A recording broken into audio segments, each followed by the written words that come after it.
सध्या निवडणुकांचे वारे शांत झाले असले तरी अकोल्यात पक्षांतरांचं राजकारण चांगलंच तापलं आहे। नुकत्याच पार पडलेल्या अकोला मनपा निवडणुकीनंतर आता उभाटा गटाला मोठा धक्का बसला आहे। निवडून आलेल्या 6 नगरसेवकांपैकी तब्बल 4 नगरसेवकांनी पक्षाला सोडचिठ्ठी देत एकनाथ शिंदे यांच्या शिवसेनेत प्रवेश केला आहे।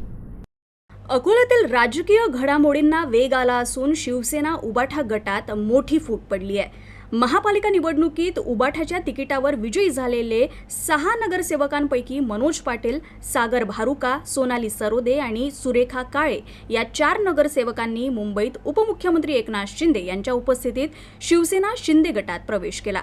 हा पक्षप्रवेश सोहळा शिवसेना नेते चंद्रशेखर पांडे गुरुजी यांच्या नेतृत्वात पार पडला।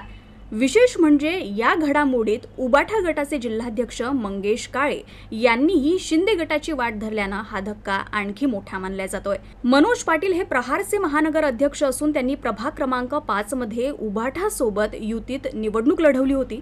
या पक्षांतरानंतर अकोल्यातील भाजप प्रणित शहर सुधार आघाडीची ताकद वाढली असून स्वीकृत नगरसेवकांसह एकूण सदस्य संख्या आता 53 वर पोहोचली आहे। शहर आणि प्रभागाच्या विकासासाठी हा निर्णय घेतल्याचं या नगरसेवकांनी स्पष्ट केलं। दरम्यान या घडामोडींमुळे अकोल्यातील राजकीय वर्तुळात मोठी खळबळ उडाली असून उबाठा गटात आता केवळ 2 नगरसेवक उरले आहेत।